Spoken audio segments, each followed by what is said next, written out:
Supreme ಕೋರ್ಟ್ನ ನಿವೃತ್ತ ನ್ಯಾಯಾಧೀಶರು ಮತ್ತು ಕರ್ನಾಟಕ ಲೋಕಾಯುಕ್ತರಾಗಿದ್ದರಂಥ ಶ್ರೀ ಸಂತೋಷ್ ಹೆಗಡೆ ಅವರಿಗೆ ನಮಸ್ಕಾರ ಸರ್. ಇತ್ತೀಚಿನ ನಿಮ್ಮ ಒಂದು ಸಂದರ್ಶನ ನೋಡಿದೆ. ಆ ಸಂದರ್ಶನದಲ್ಲಿ ತಾವು ಮುಖ್ಯಮಂತ್ರಿ ಸಿದ್ದರಾಮಯ್ಯನವರು ರಾಜೀನಾಮೆ ಕೊಡಬೇಕು ಮತ್ತು ಯಾಕೆ ಅಂತ ಹೇಳಿದ್ದೀರಿ.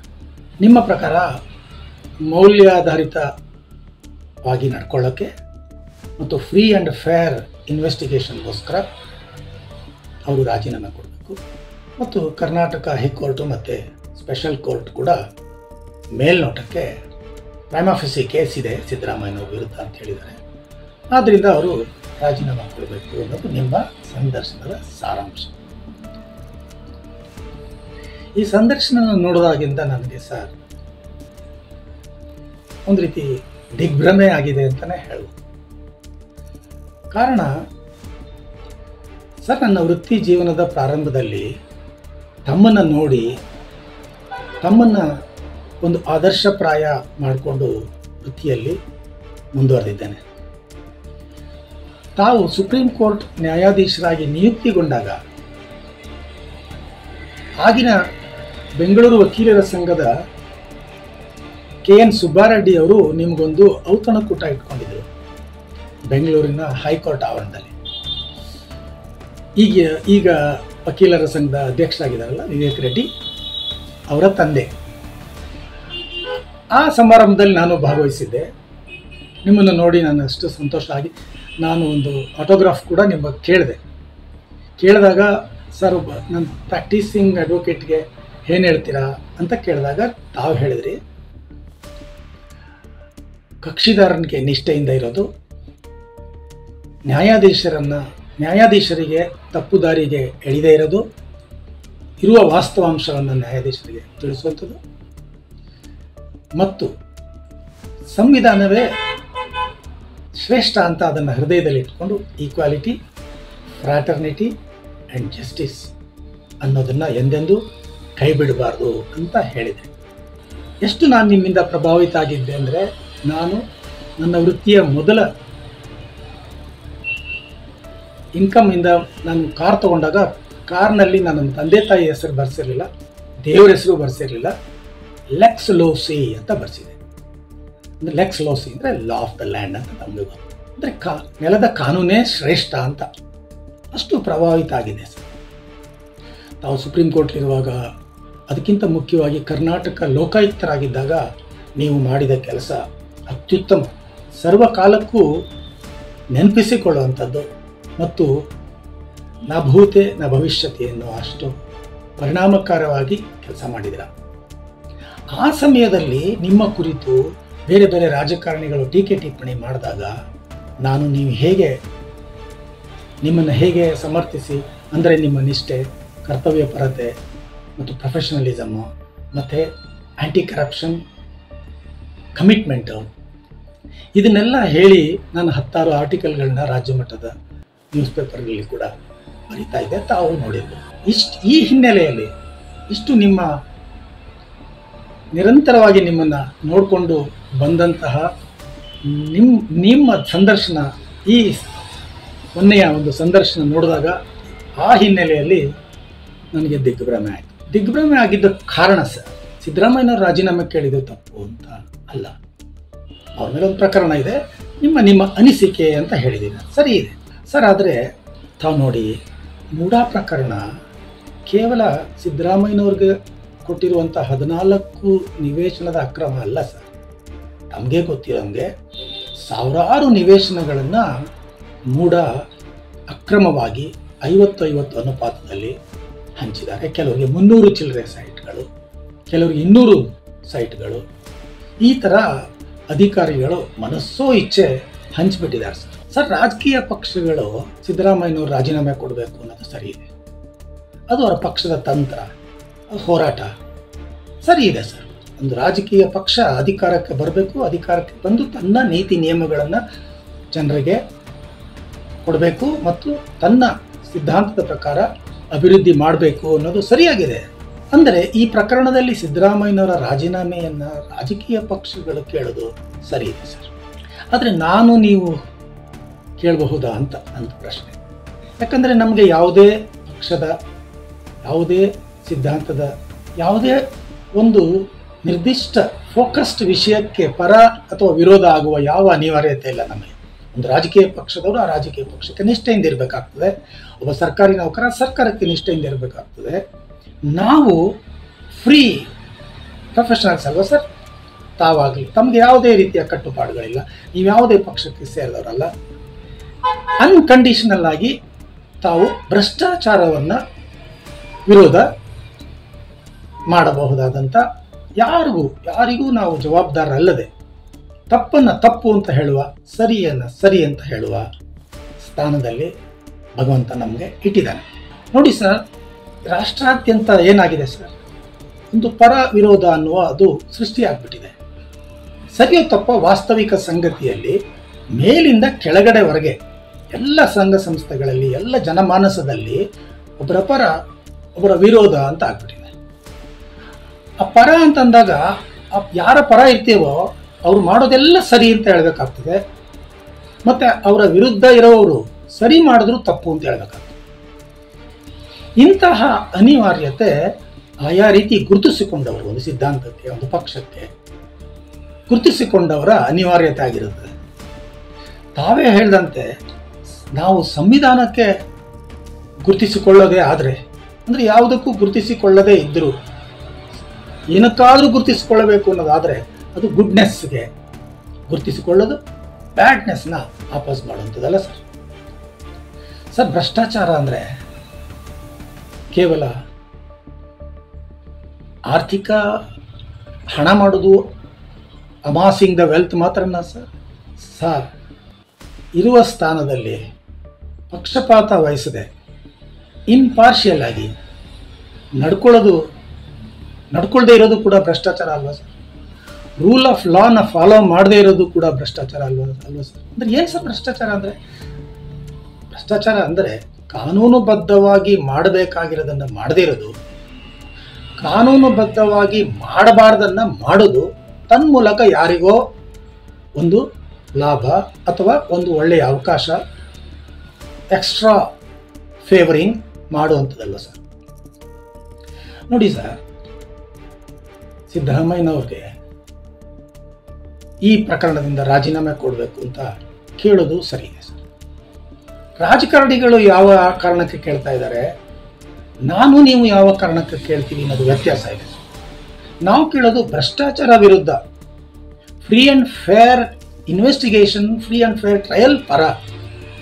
ನಮಗೆ ಪಕ್ಷದ ಒಂದು ಸರ್ಕಾರ ಬೀಳಬೇಕು ಅನ್ನೋ ಆಸಕ್ತಿಗಳಿಲ್ಲ. ಹಾಗಾಗಿದ್ರೆ ಯಾರೇ ಭ್ರಷ್ಟಾಚಾರ ಮಾಡಿದ್ರು, ಎಲ್ಲೇ ಭ್ರಷ್ಟಾಚಾರ ಮಾಡಿದ್ರು ಅದರ ವಿರುದ್ಧ ಅಲ್ವಾ ಸರ್ ನಾವು? ಸರ್, ಇದೇ ಗವರ್ನರ್ ಅವ್ರ ಮುಂದೆ ಇನ್ನೂ 3-4 ಜನರ ವಿರುದ್ಧ ಸೆಕ್ಷನ್ 17A ಕೆಳಗಡೆ, ಭ್ರಷ್ಟಾಚಾರ ಕಾಯ್ದೆ ಕೆಳಗಡೆ ಅನುಮತಿಯನ್ನು ಕೇಳಿ ಪೆಂಡಿಂಗ್ ಇಟ್ಟಿದ್ದಾರಲ್ಲ ಸರ್. 3 ತಿಂಗಳ ಒಳಗಾಗಿ ಅವರ ನಿರ್ಧಾರವನ್ನು ತಿಳಿಸಬೇಕು ಅಂತ ಇದೆ ಅಲ್ವಾ ಸರ್ ಕಾನೂನಲ್ಲಿ? 3 ತಿಂಗಳೊಳಗಡೆ ಒಂದು ಕ್ರಮ ತಗೊಳ್ಳದೆ, ಒಂದು ನಿರ್ದಿಷ್ಟ ಪಕ್ಷಕ್ಕೆ ಸೇರಿದವರ ವಿರುದ್ಧ 3-4 ತಿಂಗಳಲ್ಲ, ವರ್ಷ ಆದರೂ ಕ್ರಮ ತಗೊಳ್ಳದೆ, ಮತ್ತೊಂದು ಪಕ್ಷಕ್ಕೆ ತಾನು ಫಾಲೋ ಮಾಡಿ ಬಂದ ಪಕ್ಷ ಬಿಟ್ಟು ಬೇರೆ ಪಕ್ಷದವರಿಗೆ ಸೇರಿದವ್ರಿಗೆ ತುರ್ತಾಗಿ ಪರ್ಮಿಷನ್ ಕೊಟ್ಟರಲ್ಲ ಗವರ್ನರ್, ಅವರು ಆ ಸ್ಥಾನದ ಮೌಲ್ಯವನ್ನು ಕಾಪಾಡ್ತಾರೆ ಸರ್. ಅದನ್ನು ತಾವು ಖಂಡಿಸಬೇಕಾಗಿತ್ತಲ್ಲ ಸರ್. ಗವರ್ನರ್ ಪರ್ಮಿಷನ್ ಕೊಡದೆ ಹೋಗಲಿ ಸರ್, ನಿರ್ಧಾರವನ್ನು 90 ದಿನದೊಳಗೆ ತಗೊಳ್ಬೇಕು ಅಂತ ಕಾನೂನು ನಿರ್ದಿಷ್ಟಪಡಿಸಿರುವಾಗ ಅದನ್ನು ಪಾಲಿಸದೇ ಇದ್ದರೆ ಅದು ಮೌಲ್ಯದ ವಿರುದ್ಧ ಅಲ್ವ ಸರ್? ರೂಲ್ ಆಫ್ ಲಾನ ಫಾಲೋ ಮಾಡದೇ ಇರೋದು ಮೌಲ್ಯದ ವಿರುದ್ಧ ಅಲ್ವ sir? Rule of law follow ಮಾಡಬೇಕಲ್ವ ಸರ್? ಮತ್ತೆ ಸರ್, ಒಂದು ಫೋಕಸ್ಡ್ ಇದೆ ಅಲ್ವಾ ಸರ್? ಈ ಹೋರಾಟದಲ್ಲಿ ಸಿದ್ದರಾಮಯ್ಯನವರ ರಾಜೀನಾಮೆಯನ್ನು ರಾಜಕೀಯ ಪಕ್ಷಗಳು ಕೇಳ್ತಾ ಇರೋದು, ಹೋರಾಟ ಮಾಡ್ತಿರೋದು ಒಂದು ಫೋಕಸ್ಡ್ ಇದೆ ಅಲ್ವಾ ಸರ್? ಅಂದರೆ ಫೋಕಸ್ಡ್ ಅಂದರೆ ಈ ಪಕ್ಷದ ಮುಖ್ಯಮಂತ್ರಿ ಸಿದ್ದರಾಮಯ್ಯನ ಇಳಿಸಬೇಕು, ಮತ್ತು ಹೇಗಾದರೂ ನಮ್ಮ ಸರ್ಕಾರ ಜಾರಿಗೆ ಬರಬೇಕು, ಅಥವಾ ಈ ಒಂದು ಹೋರಾಟನ ಮುಂದುವರಿಸಬೇಕು ಅನ್ನೋದು ರಾಜಕೀಯ ಪಕ್ಷದಲ್ಲಲ್ವ ಸರ್. ಆದರೆ ತಾವು ರಾಜೀನಾಮೆ ಕೇಳ್ತಾ ಇರೋದು ಯಾಕೆ ಅಂತಂದರೆ ಸಾರ್ವಜನಿಕ ಕ್ಷೇತ್ರದಲ್ಲಿ ಮೌಲ್ಯವನ್ನು ಕಾಪಾಡಬೇಕು ಮತ್ತು ಫ್ರೀ ಟ್ರಯಲ್, ಫ್ರೀ ಇನ್ವೆಸ್ಟಿಗೇಷನ್ಗೆ ಅವಕಾಶ ಮಾಡಿಕೊಡ್ಬೇಕು ಅನ್ನೋ ಕಾರಣದಿಂದ ನೀವು ರಾಜೀನಾಮೆ ಕೇಳ್ತಾ ಇದ್ದೀರಲ್ಲ ಸರ್. ಇದೇ ಮೌಲ್ಯ, ಇದೇ ಫ್ರೀ ಇನ್ವೆಸ್ಟಿಗೇಷನ್ ಎಲ್ಲರಿಗೂ ಬೇರೆಯವ್ರಿಗೆಲ್ಲ ಅನ್ವಯ ಆಗುತ್ತಲ್ವ ಸರ್. ಫೋಕಸ್ಡ್ ರಾಜಕೀಯ ಪಕ್ಷಗಳು ಫೋಕಸ್ಡ್ ಆಗಿ ಒಬ್ಬ ವ್ಯಕ್ತಿಯನ್ನು ಟಾರ್ಗೆಟ್ ಮಾಡೋದು ಸರಿ ಇದೆ ಸರ್. ತಾವು ಯಾವುದಕ್ಕೆ ಫೋಕಸ್ ಆಗಿ ಯಾವುದೇ ಒಂದು ವ್ಯಕ್ತಿಯ ಪರ ಅಥವಾ ವಿರುದ್ಧ ಇಂಪಾರ್ಷಿಯಲ್ ಆಗಿ ನಡ್ಕೊಳ್ದೇ ಇರೋದು ಅನಿವಾರ್ಯತೆ ಏನಿಲ್ಲ ಅಲ್ವ ಸರ್. ನನ್ನ ಪ್ರಕಾರ ನಿಮ್ಗೆ ಯಾವ ಅನಿವಾರ್ಯತೆಯೂ ಇಲ್ಲ. 84 ವರ್ಷದ ಹಿರಿಯರು ಸುಪ್ರೀಂ ಕೋರ್ಟ್ಗೆ ನೇರವಾಗಿ ಆಯ್ಕೆಯಾದಂತಹ ದಕ್ಷಿಣ ಭಾರತ ಮೊಟ್ಟ ಮೊದಲ ವಕೀಲರು ನೀವು. ಸ್ವತಂತ್ರ ಭಾರತದಲ್ಲಿ 4 ಜನರಿಗೆ ಮಾತ್ರ ಅಲ್ಲಿವರೆಗೆ ಅವಕಾಶ ಸಿಕ್ಕಿತ್ತು. ವಕೀಲ ನೇರವಾಗಿ ಸುಪ್ರೀಂ ಕೋರ್ಟ್ ನ್ಯಾಯಾಧೀಶ ಆಗೋದು, ಜಿಲ್ಲಾ ನ್ಯಾಯಾಧೀಶ ಆಗೋದು ದೊಡ್ಡದು, ಹೈಕೋರ್ಟ್ ನ್ಯಾಯಾಧೀಶರಾಗೋದು ದೊಡ್ಡದು, ಸುಪ್ರೀಂ ಕೋರ್ಟ್ ನ್ಯಾಯಾಧೀಶರಾದವರು ತಾವು ನೇರವಾಗಿ. ಅಂದರೆ ನಿನ್ನೆಯವರೆಗೆ ಯಾವೆಲ್ಲ ನ್ಯಾಯಾಧೀಶರುಗಳನ್ನು, ಹೈಕೋರ್ಟ್ ನ್ಯಾಯಾಧೀಶರುಗಳನ್ನು ತಾವು ಮೈ ಲಾರ್ಡ್ಸ್ ಅಂತ ಹೇಳ್ತಿದ್ರೋ ಅವರೆಲ್ಲರೂ ಇಂದಿನಿಂದ, ನೀವು ನಿಯುಕ್ತಿಯಾದ ದಿನದಿಂದ ಭಾರತದ ಎಲ್ಲ ಉಚ್ಚ ನ್ಯಾಯಾಲಯದ ಚೀಫ್ ಜಸ್ಟಿಸ್ಗಳು ಸೇರಿದಂತೆ ಎಲ್ಲರೂ ತಮ್ಮನ್ನ ಮೈ ಲಾರ್ಡ್ಸ್ ಅಂತ ಹೇಳುವಂತಹ ಒಂದು ಪದವಿ ತಲುಪಿದಲ್ಲ. ಅದರಿಂದ ತಮಗೆ ಇದೆಲ್ಲ ಪಕ್ಷಪಾತ ಮಾಡುವಂಥದ್ದು ಅಥವಾ ಒಂದು ಪಕ್ಷದಕ್ಕೆ ಗುರುತಾಗಿ ಭ್ರಷ್ಟಾಚಾರವನ್ನು ಸೆಲೆಕ್ಟಿವ್ ಆಗಿ ವಿರೋಧಿಸೋದು ಅಂತ ಅನಿವಾರ್ಯತೆ ತಮಗೆ ಭಗವಂತ ಕೊಟ್ಟು ಇಲ್ಲ, ತಾವು ಪಾಲಿಸಿನೂ ಇಲ್ಲ. ಆದರೆ ತಮ್ಮ ಸಂದರ್ಶನದಿಂದ ನಿಮ್ಮನ್ನು ಆದರ್ಶಪ್ರಾಯ ಮಾಡಿಕೊಂಡಂಥ ನನ್ನಂಥವರಿಗೆ ನೀವು ಸೆಲೆಕ್ಟಿವ್ ಆಗಿದ್ದೀರೇನೋ ಅನ್ನಿಸಿ ನಮ್ಮ ಶಕ್ತಿನೇ ಕುಂದಿತೇನೋ ಅನ್ನಿಸುತ್ತೆ. ತಾವೇ ಹೇಳ್ಕೊಂಡಂಗೆ ಅಡ್ವೊಕೇಟ್ ಜನರಲ್ ಆಗೋದಕ್ಕೆ ಅಡ್ವಾಣಿ, ವಾಜಪೇಯಿ ಅವರು, ಮಧು ದಂಡವತೆ, ಎನ್ ಮಿಶ್ರಾ, ರಾಮಕೃಷ್ಣ ಹೆಗಡೆ ಇವರಿಗೆಲ್ಲರಿಗೂ ವಕಾಲತ್ತು ಹಾಕಿದ್ರಿ. ಅದಕ್ಕೂ ಏನೋ ನನ್ನನ್ನು ಅಡ್ವೊಕೇಟ್ ಜನರಲ್ ಮಾಡಿರಬೇಕು ಅಂತ ಹೇಳಿದ್ರಿ. ಅದೇ ಥರ ಅಟಾರ್ನಿ ಜನರಲ್ ಆದಾಗಲೂ ಅದಕ್ಕೆ ಏನೋ ಅವರು ಅಟಾರ್ನಿ ಜನರಲ್ ಮಾಡಿರಬೇಕು, ನಾನು ಕಷ್ಟ ಕಾಲದಲ್ಲಿ ಆಗಿದ್ದೀನಿ ಅಂತ. ಅವರ ಕಷ್ಟ ಕಾಲಕ್ಕೆ ನೀವು ಆಗಿದ್ದರಿಂದ ನೀವು ಆ ಸ್ಥಾನವನ್ನು ಪಡೆಯೋದು ಸರಿ ಇದೆ. ಆದರೆ ಆ ಸ್ಥಾನ ಕೊಟ್ಟ ಪಕ್ಷ ಅಂತ ಹೇಳಿ ಒಬ್ಬ ವ್ಯಕ್ತಿನ ನಿರ್ದಿಷ್ಟವಾಗಿ ಟಾರ್ಗೆಟ್ ಮಾಡೋದು, ಟಾರ್ಗೆಟ್ ಮಾಡಿದ್ದಾರೆ ಅಂತ ಅನಿಸಿದರೆ ಅಷ್ಟೇ ಸಾಕು ಸರ್. ನೀವು ಮಾಡಬೇಕು ಅಂತಿಲ್ಲ. ಪಬ್ಲಿಕ್ ಪರ್ಸೆಪ್ಷನಲ್ಲಿ ತಾವು ಟಾರ್ಗೆಟ್ ಮಾಡುತ್ತಾ ಇದ್ದೀರಾ ಅನಿಸಿದರೆ ಸಾಕು. ನಮ್ಮಂಥ ಯಾವುದೇ ಪರ ವಿರೋಧ ಇಲ್ಲದೆ, ಯಾವ ಪಕ್ಷದ ವಿರುದ್ಧ ಪರ ಇಲ್ಲದೆ, ಒಂದು 3ನೇ ಸ್ಥಾನದಲ್ಲಿ ನಿಂತು ಎರಡನ್ನೂ ನೋಡಿ ಒಳಿತನ್ನು ಒಳಿತು ಕೆಡುಕನ್ನು ಕೆಡುಕು ಅಂತ ಹೇಳುವ ಒಂದು ಸ್ವತಂತ್ರ ಇಟ್ಕೊಂಡಿರುವಂಥವ್ರಿಗೆ ಕಷ್ಟ ಆಗುತ್ತಲ್ಲ ಸರ್. ಯಾಕೆ ಆ ರೀತಿ ಅನಿಸುತ್ತೆ? ನೀವು ಸೆಲೆಕ್ಟಿವ್ ಅಂತ ಅನಿಸಿದ್ರೆ ತಾವು ರೂಲ್ ಆಫ್ ಲಾ ವೈಲೇಟ್ ಮಾಡಿದಂಥ ಬೇರೆ ಎಲ್ಲ ಸಂದರ್ಭಗಳಲ್ಲಿ ಪ್ರತಿಭಟನೆ ಮಾಡಲಿಲ್ಲ ಸರ್. ತಾವು ಮೂಡಾ ಪ್ರಕರಣನ, ಈ ಪ್ರಕರಣದಲ್ಲಿ ಇಡೀ ಮೂಡಾದ ಸಾವಿರಾರು ನಿವೇಶನಗಳನ್ನ ಕೊಟ್ಟು ಆಗಿರುವ ಇಡೀ ಬ್ರಹ್ಮಾಂಡ ಭ್ರಷ್ಟಾಚಾರನೇ ತನಿಖೆ ಆಗಬೇಕು ಅಂತ ಹೇಳ್ಬೋದಾಗಿತ್ತಲ್ಲ ಸರ್. ತಾವು ಕೇಳಿದರೆ ಅದಕ್ಕೆಷ್ಟು ಬೆಲೆ ಬರ್ತಿತ್ತಲ್ಲ ಸರ್. ಅಂದರೆ ಫೋಕಸ್ಡ್ ಆಗಿ ಇರಬೇಕಾಗಿರಲಿಲ್ಲ ಅಲ್ವ ಸರ್. ಈಗ ನಿನ್ನೆ ಮೊನ್ನೆ ನಿರ್ಮಲಾ ಸೀತಾರಾಮನ್, ನಡ್ಡಾ ಅವ್ರ ಮೇಲೆಲ್ಲ FIR ಆಗಿದೆಯಲ್ಲ ಸರ್. ಅದಕ್ಕೆ ಅವ್ರು ರಾಜೀನಾಮೆ ಕೊಡಬೇಕು ಅಂತ ಹೇಳ್ತೀರಾ ಸರ್? ತಾವು ಹೇಳ್ತೀರಾ ಕರ್ನಾಟಕ ಪೊಲೀಸರು ತನಿಖೆ ಮಾಡೋದ್ರಿಂದ, ಕರ್ನಾಟಕ ಸರ್ಕಾರದ ಮುಖ್ಯಸ್ಥರಾಗಿರೋದ್ರಿಂದ ಇವ್ರು ರಾಜೀನಾಮೆ ಕೊಡಬೇಕು, ಬೇರೆ ರಾಜ್ಯದವರಾಗಿದ್ದರೆ ಆ ಪೊಲೀಸರ ಮೇಲೆ ನಿಯಂತ್ರಣ ಇರಲ್ಲ ಅಂತ ಹೇಳ್ತೀರಾ. ಫ್ರೀ ಆ್ಯಂಡ್ ಫೇರ್ ಇನ್ವೆಸ್ಟಿಗೇಷನ್ನಲ್ಲಿ ಅದೆಲ್ಲ ಮುಖ್ಯ. ಫ್ರೀ ಆ್ಯಂಡ್ ಫೇರ್ ಇನ್ವೆಸ್ಟಿಗೇಷನ್ನಲ್ಲಿ ಒಬ್ಬ ವ್ಯಕ್ತಿ ಅಧಿಕಾರದ ಸ್ಥಾನದಲ್ಲಿದ್ದರೆ, ಪ್ರಭಾವಶಾಲಿಯಾಗಿದ್ದರೆ, ಶಕ್ತಿಶಾಲಿಯಾಗಿದ್ದರೆ ಇನ್ವೆಸ್ಟಿಗೇಟಿಂಗ್ ಆಫೀಸರ್ಗೆ ನಿಸ್ಪೃಹವಾಗಿ ತನಿಖೆ ಮಾಡೋದು ಕಷ್ಟ ಆಗುತ್ತೆ ಅಂತ ಅಲ್ವಾ ಸರ್? ನೋಡಿ, ನಿಮ್ಮ ಸಂದರ್ಶನದಲ್ಲಿ ಹೇಳಿದಿರಾ ಸಿದ್ದರಾಮಯ್ಯನವರ ವಿರುದ್ಧ ಪ್ರೈಮಾಫೆಸಿ ಕೇಸ್ ಇದೆ, ಪ್ರೈಮಾಫೆಸಿ ಗಿಲ್ಟ್ ಇದೆ ಅಂತ ಹೈಕೋರ್ಟ್ ಹೇಳಿದೆ ಅಂತ. ಅಂದರೆ ತಾವು ಸೆಲೆಕ್ಟಿವ್ ಆಗಿದ್ದೀರಾ ಅನ್ಸೋದಕ್ಕೆ ಇದು ಸಾಕಲ್ವ ಸರ್? ಎಲ್ಲಿ ಸರ್ ಹೇಳಿದ್ದಾರೆ? ಏನು ಸರ್ ರೇಷಿಯೋ? ಹೈಕೋರ್ಟ್ದು ನಾಗಪ್ರಸನ್ನ ಜಡ್ಜ್ ಅವ್ರು ಕೊಟ್ಟಂಥದ್ದು ಮೊನ್ನೆ ತೀರ್ಪು ಕೊಟ್ರಲ್ಲ, ಅದರಲ್ಲಿ ರೇಷಿಯೋ ಏನು sir? Ratio whether the permission given by the governor to investigate into the alleged offences is correct or not ಅಲ್ವ ಸರ್? ರೇಷಿಯೋ ಗವರ್ನರ್ ಕೊಟ್ಟಂಥ ಪರ್ಮಿಷನನ್ನು ಮಾತ್ರ ಕ್ವಶನ್ ಮಾಡಿದ್ದಲ್ವ ಸರ್ ಅಲ್ಲಿ? ಸೊ ತನಿಖೆ ಆಗುವ ಅಗತ್ಯ ಇದೆ, ಅನುಮತಿ ಕೊಟ್ಟರೆ ಸರಿ ಇದೆ ಅನ್ನೋದಷ್ಟೇ ಅಲ್ವ sir high court prima facie case to investigate ಅಷ್ಟೇ ಅಲ್ವ sir? Prima facie case to the guilt ಇದೆಯಾ ಸರ್? ಅದು ಒಬೈಟರ್ ಅಲ್ವ ಸರ್? ಅಂದರೆ ಆ ಪ್ರಕರಣದಲ್ಲಿ ಹೇಳಿದಂಥ ವಿವರಿಸಿದಂಥ ಇತರೆ ವಿಷಯಗಳಲ್ವ ಅದು? ಪ್ರೈಮಾಫೆಸಿ ಗಿಲ್ಟ್ ಎಲ್ಲಿ ಹೇಳಿದ್ದಾರೆ ಸರ್? ಮತ್ತು ಅದಕ್ಕಿಂತ ಮುಖ್ಯವಾಗಿ ಸರ್, ತಾವು ಲೋಕಾಯುಕ್ತದವರು 2 ದಿನ FIRನ ರಿಜಿಸ್ಟರ್ ಮಾಡೋಕ್ಕೆ ಯಾಕೆ ಲೇಟ್ ಮಾಡಬೇಕು, ಅದರಲ್ಲೇ ಗೊತ್ತಾಗ್ತದೆ ಅಂತ ಹೇಳ್ತೀರಾ sir? Private complaint, police is not the party, Lokayukta is not the party. News paper ನೋಡ್ಬಿಟ್ಟು ಅವ್ರು ಆ್ಯಕ್ಟ್ ಮಾಡೋಕ್ಕಾಗುತ್ತಾ ಸರ್? ಅಥವಾ ಕಂಪ್ಲೇನೆಂಟ್ ಒಂದು ಕಾಪಿ ತೊಗೊಂಡು ಬಂದುಬಿಟ್ಟು ಆರ್ಡರ್ ಕಾಪಿ ಕೋರ್ಟಿಗೆ ತಂದುಬಿಟ್ಟು ಕೊಟ್ಬಿಟ್ರೆ ಆವಾಗ FIR ರಿಜಿಸ್ಟರ್ ಮಾಡೋಕ್ಕಾಗುತ್ತಾ ಸರ್? ಏನು ಸರ್ ಪ್ರೊಸೀಜರ್? ಕೋರ್ಟ್ನವರು ಸಂಬಂಧಪಟ್ಟ ಐವನ ಕರೆಸ್ತಾರೆ ಅಥವಾ ಅಮೀನ ಮೂಲಕ ಆರ್ಡರ್ನ ಕಾಪಿನ ಮುಟ್ಟಿಸ್ತಾರಲ್ವ ಸರ್? ಮುಟ್ಟಿಸಿದ ಕ್ಷಣ ಅಲ್ವ ಸರ್ ಫಸ್ಟ್ ಇನ್ಫಾರ್ಮೇಶನ್? ಬೇರೆ ರೀತಿ ಬಂದಂಥ ಮಾಹಿತಿ ಫಸ್ಟ್ ಇನ್ಫಾರ್ಮೇಶನ್ ಆಗುತ್ತೆ ಸರ್? ಪ್ರೈವೇಟ್ ಕಂಪ್ಲೇಂಟ್ 156 CRPCಯಲ್ಲಿ ಕೋರ್ಟ್ ಆರ್ಡರ್ ಮಾಡಿದೆ, ಆ ಕೋರ್ಟ್ ಆರ್ಡರ್ ಕಾಪಿ ಐವೋ ಕೈಗೆ ಬರುತ್ತದೆ, ಆ ಸಮಯದಿಂದ ಅಲ್ವಾ ಫಸ್ಟ್ ಇನ್ಫಾರ್ಮೇಶನ್? ಸೊ ಆರ್ಡರ್ ಆಗಿದ ಮಾರನೇ ದಿನ ಲೋಕಾಯುಕ್ತ SP ಹೋಗಿದ್ದಾರೆ ಕೋರ್ಟ್ಗೆ ಆರ್ಡರ್ ತಗೊಳಕ್ಕೆ ಅಂತ ನ್ಯೂಸ್ ಬಂದಿದೆ. ಆರ್ಡರ್ ಕಾಪಿಯಲ್ಲಿ ಕೋರ್ಟಲ್ಲಿ ಕಲೆಕ್ಟ್ ಮಾಡ್ಕೊಂಡು ಬಂದು FIR ಹಾಕಿದ್ದಾರೆ. ಇದನ್ನು ಡಿಲೇ ಅಂತ ಹೇಳಿ ಪಬ್ಲಿಕ್ ಪರ್ಸೆಪ್ಷನಲ್ಲಿ ಇನ್ವೆಸ್ಟಿಗೇಷನ್ ಇನ್ನೂ ಶುರುನೇ ಆಗಕ್ಕೆ ಮೊದಲೇ ಇನ್ವೆಸ್ಟಿಗೇಷನ್ನು ಪಾರ್ಷಿಯಲ್ ಆಗಬಹುದು ಅಂತ ತಮ್ಮಂತವ್ರು ಹೇಳ್ಬಿಟ್ರೆ ಅದಕ್ಕೆ ಎಷ್ಟು ಬೆಲೆ ಬರುತ್ತೆ ಸರ್? ಬೇರೆಯವ್ರು ಹೇಳೋದಕ್ಕಿಂತ ತಾವು ಹೇಳಿದಾಗ ಜನಮಾನಸದಲ್ಲಿ ಹೆಂಗೆ ಬರುತ್ತೆ ಸರ್?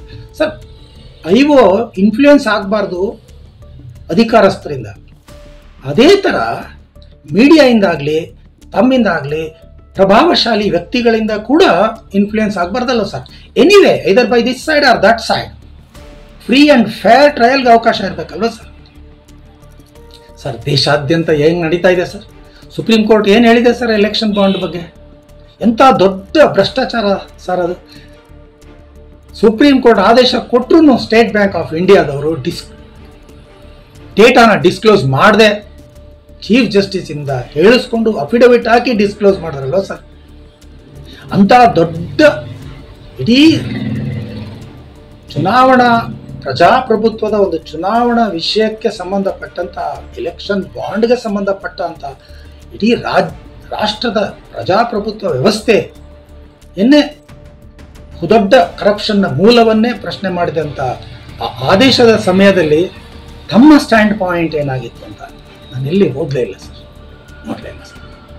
ಸರ್, ಇತ್ತೀಚೆಗೆ ಹೈಕೋರ್ಟ್ ಸುಪ್ರೀಂ ಕೋರ್ಟ್ ನೇರವಾಗಿ ಹೇಳಿದೆ ಸರ್ CBIಗೆ ಪಂಜರದ ಗಿಣಿ ಅನ್ನುವ ಪರ್ಸೆಪ್ಷನಿಂದ ಆಚೆ ಬನ್ನಿ ಅಂತ ಸರ್. ಸರ್, ಇದು ಯಾವುದ್ರ ಬಗ್ಗೆನೂ ನಾವು ಹೇಳಿದೆ, ಯಾವುದ್ರ ಬಗ್ಗೆನೂ ಕೇಳಿದೆ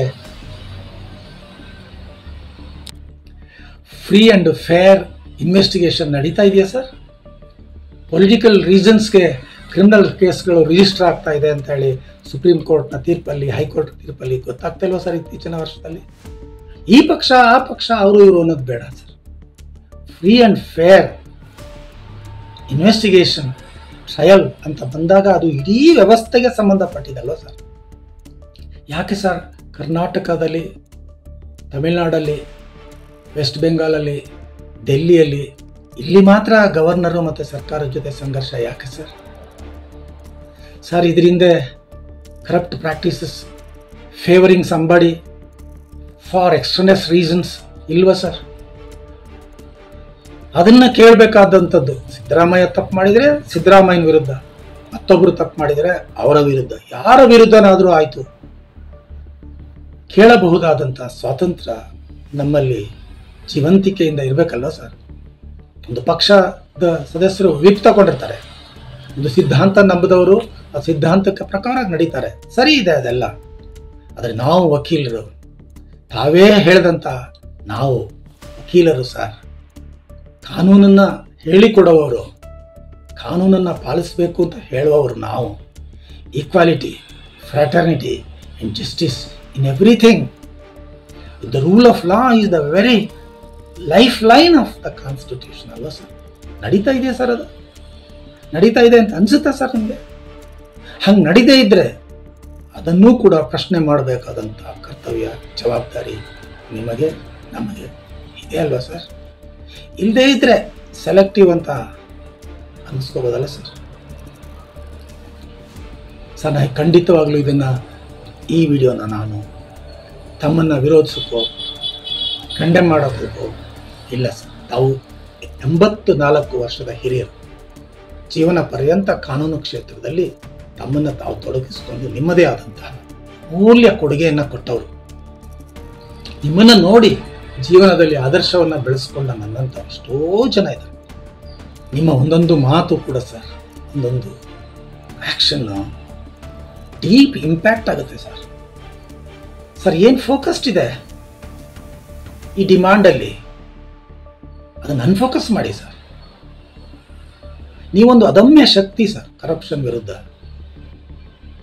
ಕಾಂಗ್ರೆಸ್ ಅದರ ಮುಖಂಡರ ವಿರುದ್ಧ ಮಾತ್ರ ಅಲ್ಲ ಸರ್, ಭ್ರಷ್ಟಾಚಾರದ ವಿರುದ್ಧ. Thank you sir. ಮತ್ತಷ್ಟು ವಿಶೇಷ ವಿಡಿಯೋಗಳನ್ನು ನೋಡಲು ಮತ್ತು ಹೊಸ ವಿಡಿಯೋಗಳ ಬಗ್ಗೆ ತಿಳಿಯಲು ಈ ದಿನ .com ಯೂಟ್ಯೂಬ್ ಚಾನೆಲ್ ಸಬ್ಸ್ಕ್ರೈಬ್ ಮಾಡಿ ಮತ್ತು ಬೆಲ್ ಐಕಾನ್ ಕ್ಲಿಕ್ ಮಾಡಿ.